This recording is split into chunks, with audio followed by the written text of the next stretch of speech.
스마일 전문가 서정훈입니다. 오늘은 천안 삼성미라클 안과를 대표하는 우리 미모의 상담사분들과 가장 많이 받는 질문들에 대해 이야기를 하려고 하는데요. 아무래도 저보다는 환자분들과 대면하는 시간이 많기 때문에 환자분들이 궁금해하는 점, 또 환자분들이 원하는 니즈를 많이 하실 거라고 생각해서 이렇게 자리를 마련했습니다. 스마일 하시기 준비 중이신 분들이라면 이번 영상이 정말 많은 도움이 될 것 같습니다. 저는 3년차 김서우입니다. 저는 실수한 적이 없습니다. 상담하실 때 가장 힘들었던 순간 혹은 일화 같은 게 하나 있을까요? 어떤 수술도 가능하신 분인데 자꾸 저한테 어떤 게 제일 괜찮은지 어떤 게 좋은지 추천을 계속 해달라고 하시는 분을 할 때 좀 당황스러웠습니다. 일단 저희가 어떤 걸 해야 한다고 말씀을 드리면 조금 문제가 될 수 있기 때문에 계속 이제 장점과 단점을 여러 번 설명드리면서 권유를 드리긴 했습니다. 원장님은 굉장히 단호하신 것 같지만 말랑한 사람이라고 생각합니다. 조금 딱딱해 보이긴 하시는데 좀 재치도 있으신 편이고, 원장님이 수술하시거나 하실 때 조금 무뚝뚝하고 딱딱하게 하는 면이 있어서 무섭게 느껴지기도 했었지만 환자분들한테 대해주시는 거 보면 굉장히 친절하시고 잘 대해주시기 때문에 저희 어머니 아버지도 여기서 백내장 수술을 권유드리고 싶어요. 네, 안녕하세요. 저희 8년차 원민지라고 합니다. 원장님은 저희 실수를 다 알고 있기 때문에 말 못한 실수는 없었던 것 같습니다. 싸운 적은 없고요. 환자분들께서 비용적으로 많이 예민들 하시니까 많이 깎아달라 이런 그런 요청이 좀 많으신 편이긴 하세요. 앞전에 설명드렸듯이 비용적인 부분이 제일 많기 때문에 그런 점에서 잘 상담을 해드리고 있는 좋은 환자분들도 많이 있긴 하신데, 우선은 제가 검사하고 상담까지 진행을 했는데 수술하고 나서 만족도가 너무 크셔서 저희한테 기분이 좋다, 뭐 이렇게 고맙다 설명 해주시는 분들을 보면은 너무 저도 기분이 좋죠. 원장님 같은 경우에는 엄청 꼼꼼하시고 실수도 없으신 완벽하다고 보시죠. 원장님 같은 경우에는 모든 면에서 많이 꼼꼼하고 많이들 계속 리체크하시고 엄청 정말 꼼꼼해 대명사라고 보시면 되셔서 수술적이라던가 수술 후에 추후 관리 같은 것도 엄청 꼼꼼하게 잘 해주신다고 보시면 됩니다. 안녕하세요. 저는 8년차 된 한보희라고 합니다. 크게 실수하는 스타일은 아니라서 딱히 없습니다. 네, 저희는 완벽합니다. 제가 상담 열심히 해드리고 감사하다고 말씀 한마디 해주시면 되게 감동받는 것 같습니다. 원장님 약간 인상이 좀 세셔가지고 무서워 보인다고 하시는데 알고 보면 따뜻하신 분이신 것 같습니다. 옆에서 수술하는 거 많이 참관했는데요. 정말 수술 잘 하시거든요. 그래서 믿고 와주시면 될 것 같아요. 네. 제가 먼저 자발적으로 치료실에서 얘기를 하긴 하지만 원장님은 왜 안경을 쓰시나요? 라는 질문을 수만 번 받았습니다. 조용히 안경을 벗고 이렇게 보여드리면 웃음이 나오시네요. 환자분들이 여러 병원을 좀 많이 다니시긴 하더라고요. 그래서 병원들마다 검사값 기준이 좀 다르다고들 하는데 왜 병원마다 값이 다른 걸까요?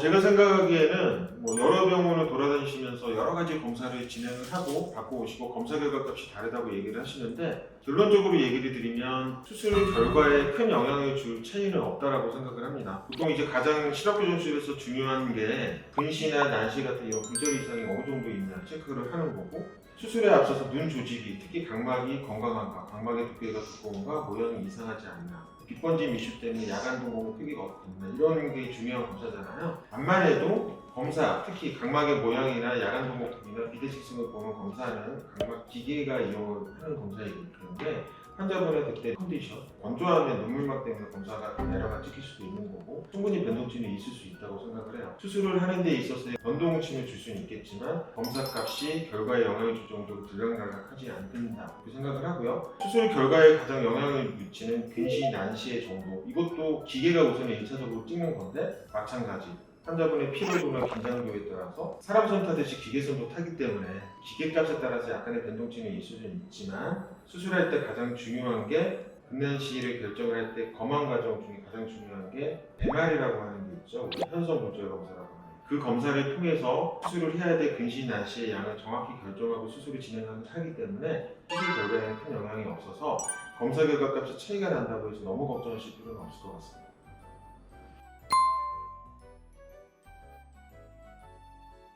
이런 질문 많이 받아봤는데 원장님 말 오늘 들어보니까 환자분들한테 상담할 때 많은 도움 될 것 같아요. 감사합니다.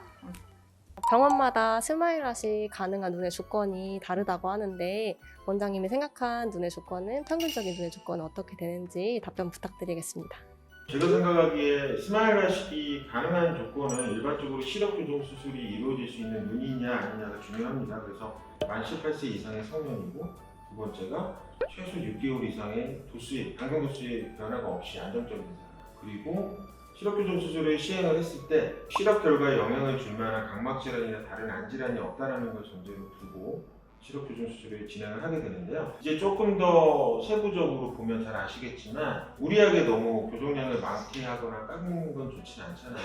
저희가 이제 스마일라식이 가능한 조건은 근시, 난시, 교정량을 합쳐서 최대 9디옵터 정도까지는 스마일라식을 진행을 하고, 단 전제는 각막의 모양이 이상이 없고 수술 후에 내 눈을 버틸 수 있는 잔여 각막 분께가 충분히 확보된다는 전제 하에 스마일라식 9디옵터 정도까지는 진행을 하고 있습니다. 만약에 9디옵터를 넘어서거나 9디옵터 근처라도 각막의 모양이 조금 안 좋고 두께가 좀 얇은 경우다라고 하면 안전하게 수술을 진행하는 게 맞기 때문에 안내렌즈 서비스를 권유를 드리고 있죠. 원장님, 눈매 교정이나 쌍꺼풀 수술을 계약하는 분들도 계신데 혹시 시력 교정술이랑 순서를 어떻게 하는 게 좋다고 생각하실까요? 제가 생각하기에는 개인적으로 어떤 걸 먼저 해도 상관은 없다고 생각을 해요. 안경을 벗고 광명을 먼저 찾느냐 아니면 쌍꺼풀 수술을 해서 미용적인 거를 좀 돋보이고 싶느냐의 차이이지, 단 어떤 수술을 하기 전에 시력 교정 수술을 먼저 하건 성형수술을 먼저 하건 그 사이에 충분한 인터벌이 있어야 된다고 생각을 해요. 정해진 건 없지만 최소 1개월 정도 이상의 인터벌을 두고 수술을 하시라 라고 권유를 드리고 싶고, 왜냐하면 쌍꺼풀 수술 포함해서 눈꺼풀을 좀 건드리다 보면 시간이 지나면 좋아지긴 하겠지만 어느 정도 건조증이 조금 유발이 됩니다. 건조증 관리에 좀 특별한 주의 관리가 좀 필요하다고 보시면 돼서 충분한 인터벌을 좀 가지셨으면 좋다고 얘기를 드리고 있어요.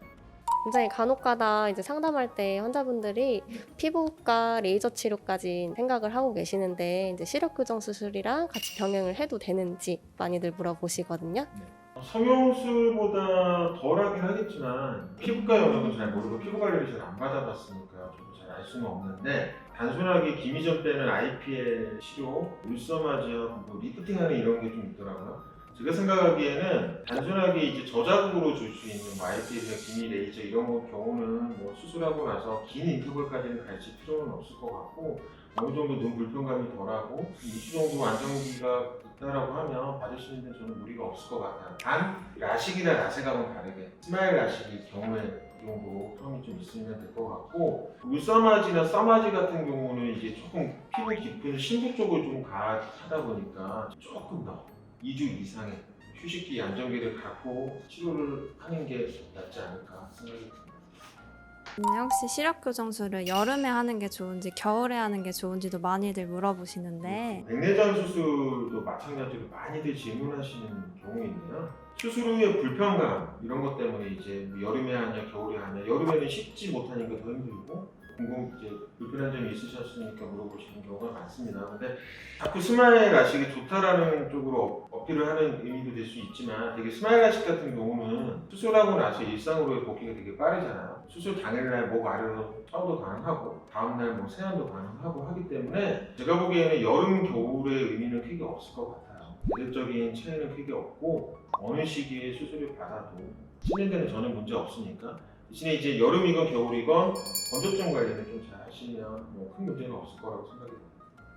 저도 이제 여름에 스마일 수술을 진행을 했는데 크게 뭐 여름에 했다고 해서 불편한 점은 따로 없으셔가지고 그냥 편하게 받으셔도 될 것 같습니다. 각막이 얇거나 초고도 근신 렌즈 삽입술 대상이 아닌 평균적인 각 가지고 계신 분들 같은 경우에는 라섹이나 뭐 스마일, 라식 다 가능한데 어떤 걸 가장 추천하시나요? 꼭 이런 수술을 해야 된다가 아닌 무난한 범죄에 속하는 분들이 이제 수술을 결정을 한다라고 하면 제가 생각하기에는 우선은 환자분이 원하는 수술을 하시면 되고요. 두 번째는 만약에 저한테 어떤 가이드를 원하신다, 추천을 원하신다라고 하면 스마일 라식을 권하죠. 뭐 라식만큼의 어떤 수술의 일상으로의 회복, 통증이 덜하고 빠른 시력 회복이 된다는 장점도 가지고 있고 그만큼 라식이 가지지 못한 라섹이 가지고 있는 각막의 내구성이 강하다는 거, 물리적인 충격이 강하다는 거. 그리고 다음날 가장 좋은 건 통증도 없고 어찌됐건 일상으로의 복귀가 빠르니까. 저 같으면 스마일 라식을 당연히 추천드리죠. 안전한 수술이라고 생각을 합니다. 네, 스마일 라식 같은 경우에 환자분들이 이제 다음 날부터 일상생활 복귀가 가능한 거는 알고 계시는데 근거리 작업이라던가 모니터, 운전 보통 다음 날부터 가능한지 많이들 여쭤보시거든요. 스마일 라식이 일상으로의 복귀가 빠르고 되게 안전하고 편하고 이런 수술이긴 한데 저는 다음날 출근하고 하는 거는 뭐 크게 상관이 없죠. 생활하시고 가볍게 운동하시고 생활하시는 데 지장이 없는데 조금 피해 주셔야 될 게 당분간 어느 정도는 내 눈이 좀 편하다고 느끼는 정도까지는 과도한 근거리 작업, 컴퓨터를 장시간 보시고 핸드폰을 어둑어둑한 데서 계속 보시고 하시는 건 좀 피해 주시는 게 눈이 이제 회복하는 데 있어서 좀 좋을 거라고 생각이 되어지고요. 운전 같은 경우도 다음날부터 가능합니다. 네, 물론 가능하죠. 근데 수술 전 같이 아주 깔끔하게 야간 운전도 전혀 걱정 없이 할 정도는 아니니까 운전은 낮 운전은 조심조심 하시되 밤 운전 같은 경우는 내가 해도 되겠다. 후연감도 사라지고 뒷번진 자극감이 좀 덜하다라고 판단이 되어질 때 조심스럽게 운전하시는 것을 권유드려요. 일상으로의 복귀지 그 일상이 뭐 아주 수술 이전 상태로 뭐 내가 하고 싶은 거를 다 하고 이거 한다 이건 아니니까 이 상태 컨디션을 보면서 조심스럽게 하시는 게 좋을 것 같습니다. 원장님, 그 환자분들 중에서 각막 강화술을 꼭 해야 하냐고 물어보시는 분들이 많은데 혹시 어떻게 생각하시나요? 스마일도 마찬가지고 라섹도 마찬가지고 각막 강화술이 꼭 필수라고 생각은 하진 않아요. 근데 강화술이 꼭 필요하고 권유드릴 만한 대상이 있거든요. 그런 대상에 맞으신 분이면 강화술을 하는 게 득과 실을 따졌을 때 득이 더 많기 때문에 하시는 게 맞다고 생각을 합니다. 제 기준으로 강화술을 해야 되는 경우는 고도근시 그리고 근시난시 합쳐서 교정하는 절상량이 많아요. 잔여 각막 두께가 어느 정도 확보가 됐더라도 절상량이 많으면 내 거를 많이 소모시키기 때문에 각막의 내구성이 약해질 수가 있습니다. 그런 분들에 한해서 강화술을 하시는 게 도움이 된다라고 권유를 드리고 싶고요. 무난한 도수이거나 교정량이 많고 또 잔여 각막이 확보됐다 하더라도 각막의 모양이 수술을 하는 데는 지장이 없다 하더라도 좀 찝찝한 눈이 있어요. 솔직하게 말씀드리면. 저는 안전지향주의이기 때문에 환자분 입장에서도 충분하게 안전하게 가는 게 또 좋지 않겠어요? 그래서 강화술을 하시는 게 맞다라고 저는 생각을 해요. 그래서 그런 분들은 적극적으로 추천을 하고 있습니다. 부작용 걱정을 하시는데 각막 강화술 부작용은 각막 혼탁이 생긴다라고 하시는 분들이 있어요. 근데 그 경우는 제가 경험해본 바로는 없다고는 얘기 못하지만 흔하진 않고 있다고 하더라도 시력에 영향을 줄 정도로 혼탁이 심하진 않아요. 초반에 혼탁이 생긴다라고 하면 염증약, 소염제, 스테로이드 약을 쓰면서 충분히 조절 케어가 가능하기 때문에 부작용보다는 득과 실을 따졌을 때는 득이 이만큼 더 많다. 대상이 되는 분들한테는. 적극적으로 권유를 드리고 시행 받으시는 것을 추천을 하고 있습니다. 그 상담하시면서 가장 중요하게 생각하시는 게 아무래도 가격적인 가격이죠. 부분인데 병원마다 좀 다른 것 같더라고요. 혹시 차이 나는 이유가 어떤 건지 설명해 주실 수 있을까요?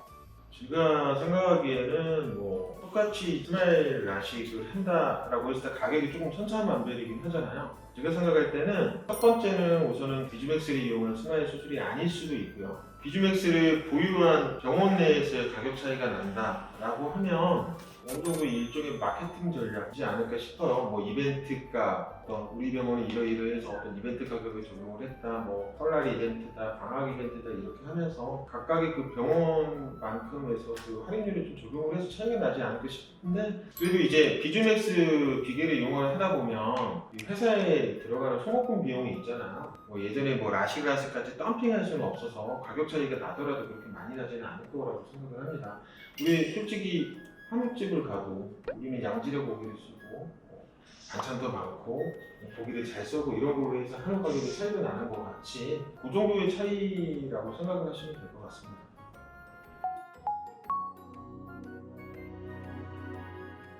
지금까지 스마일 라식을 앞두고 수술을 준비하고 있는 환자분들이 가장 궁금해하시는 사항에 대해서 상담사 여러분들과 영상을 좀 만들어서 궁금증을 좀 해결을 해드려 봤는데요. 이번 영상 궁금증 해소에 있어서 많은 도움이 되었으면 바라고, 혹시라도 스마일 라식을 생각하고 계시는 분들이 계시다면 꼭 저희 천안 삼성 미라클 한과를 기억해 주시면 좋겠습니다. 지금까지 천안 삼성 미라클 학과였습니다. 감사합니다.